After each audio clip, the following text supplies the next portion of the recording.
Hey guys, welcome to Overcomers Anonymous. Today is Thursday, April 30th, 2020. My name is Christine Weber.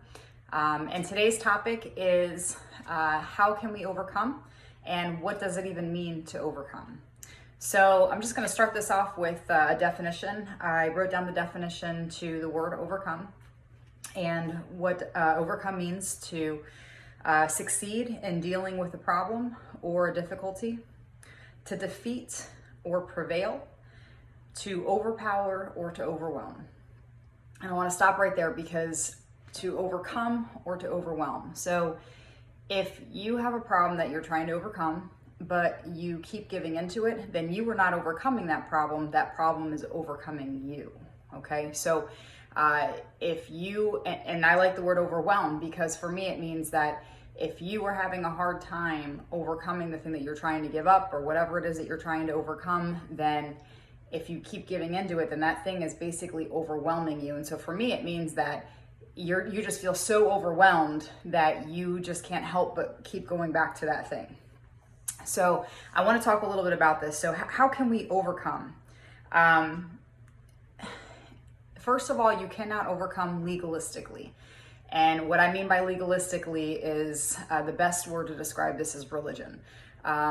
People, we see so many Christians that don't do things because of the law, instead of not doing it because they love God. There's a huge difference in not doing something, but not doing something because you love God and you want to do things the right way. When you're trying to do things legalistically, you're doing it on your own. You're doing it in your own power, in your own strength, in your own might, and you will fail miserably because you're just not, we're just not strong enough to overcome the things that overwhelm us. We need God, and we were created.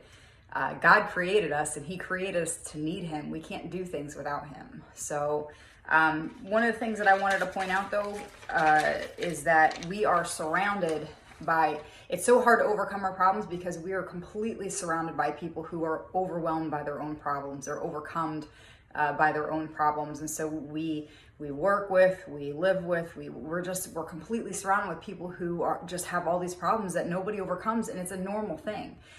We look at being defeated as being normal.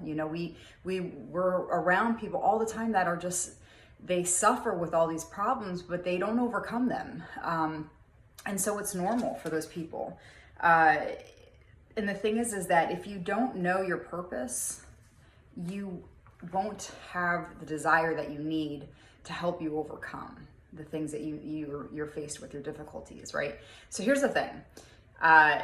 We are in a battle of not blood and flesh, right? Not flesh and blood, but of spirits and principalities. So whether you believe it or not, it's true. God created the earth. He created the earth with spirits and principalities and powers, right? We are constantly fighting a spiritual battle all day long. It's not flesh and blood, okay? So what you need to understand is that the problem that you're going through, Satan is a mastermind because he knows your purpose better than you know your own purpose. He knows your potential, he knows your purpose, and he knows what God has for you, and he knows what you can do, the damage that you can do to his evil plan. And so what he will do is he will throw all these things at you to keep you from entering into what God has for you, because he knows that if you enter into what God has for you, that it's game on, that you're going to be able to help all these people, and all these people will, Satan will lose more people. So you have to know that Satan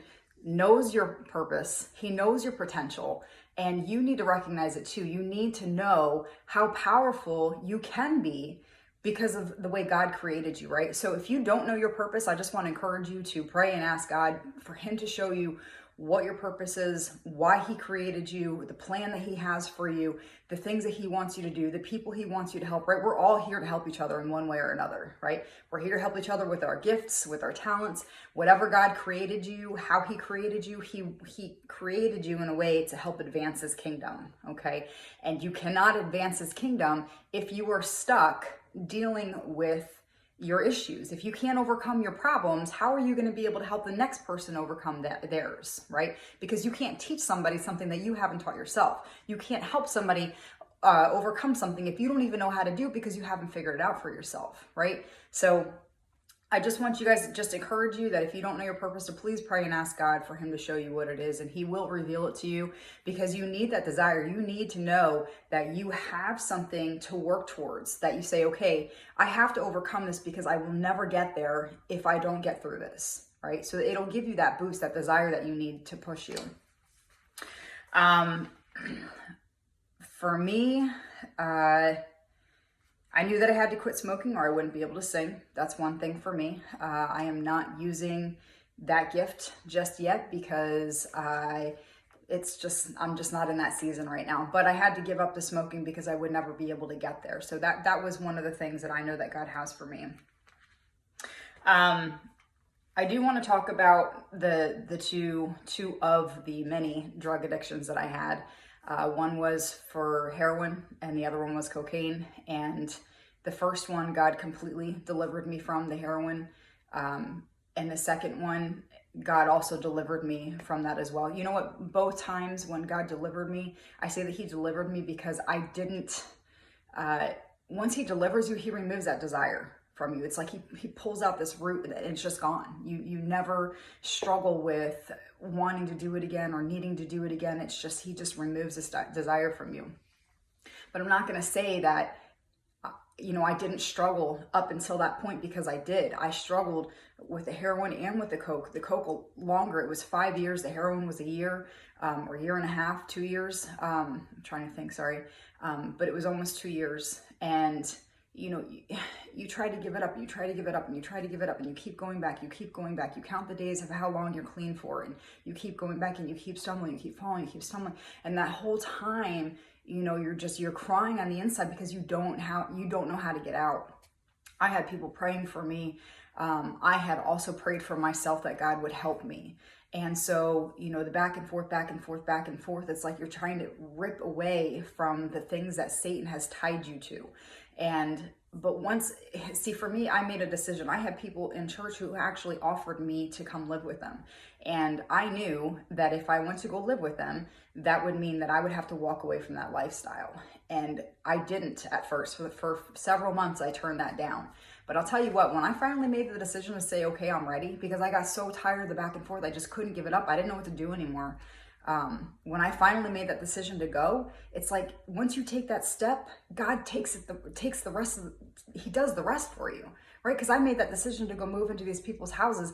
I didn't even go through withdrawals. If you've ever done heroin, then they're not fun to go through. I didn't even go through that.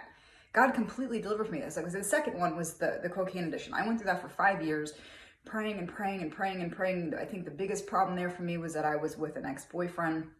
And those soul ties and those spirit ties are so hard to break.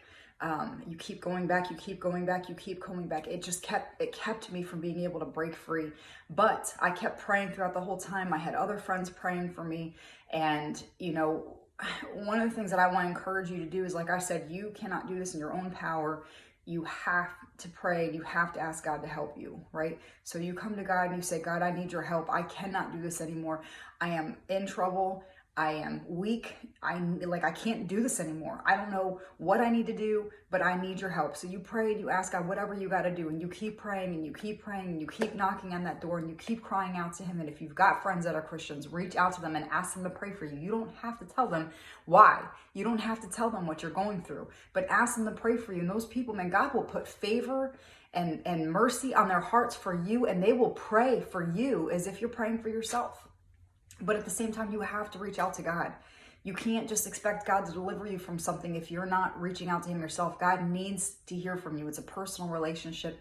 You need to be reaching out to him. And when you do, he will answer you. He's never going to fail you. He's never going to leave you. If you reach out to him and you ask him to help you, he's going to help you. But let me tell you that he's going to open a door for you. But if you don't walk through that door, that's on you, right? God is going to give you a way. He's going to give you a way out. He gave me multiple ways out. That 5 years that I was dealing with the cocaine addiction, he gave me multiple ways out. But I chose to say, because it was hard. I'm not saying it's easy. It's ever going to be easy. It's not going to be easy. But if you just take that step, God will take you the rest of the way. And I'm telling you, when I made that decision the second time with the cocaine, when I made the second decision, he just removed it from my heart. He just removed the desire. He changed everything. I took that step to get away from it and to go to the little door that God had opened for me. And once I did, it was like everything changed. So I'm here to tell you that whatever you're struggling with, whatever you're dealing with, whatever you're trying to overcome, I know I'm talking about drugs today, but there are so many things that we go through, you know, sex, alcohol, smoking, eating food is a huge thing, right? Because it's legal. We don't look down on people who, you know, overeat or eat fast. I mean, to be honest, I don't even think we should have fast food places, because I think those should be banned and illegal just as well as drugs are, because of the heart disease that we have rampant in our country, which is number one, by the way. I'm not going to get too much into the food, but I just wanted to say, no matter what it is, God knows what you're going through. He knows your purpose. You guys need to know your purpose so that you can have that desire to fight. Okay. And God will help you. Pray, reach out to him, cry out to him, whatever you got to do. But, you know, stay strong, keep your head up. Know that you know that you will get through this. I promise you will get through this. If you reach out to God, he will help you get through this. Okay. So that's all I have for today. Please, if you guys like this video, if you like this idea, please hit the thumbs up button down here. Hit the subscribe button, hit the bell next to it so that you know anytime I upload a video, you'll get notified. Please drop some comments below. I'd love to hear some feedback of what you guys think. And I also have an email set up for people who do need help. If you guys need prayer, if you guys need anybody to talk to, anybody to vent to, if you're going through something, if you know, whatever it is, I have an email address that's set up. It's called overcomersanonymous@gmail.com. So reach out to me on there. Also drop comments and let me know if there's anything specific you guys want to hear about, any overcoming anything specific or any problems that you guys may have, let me know. All right, so thank you so much for your time, and I look forward to seeing you again next time. Okay, take care, guys. Bye.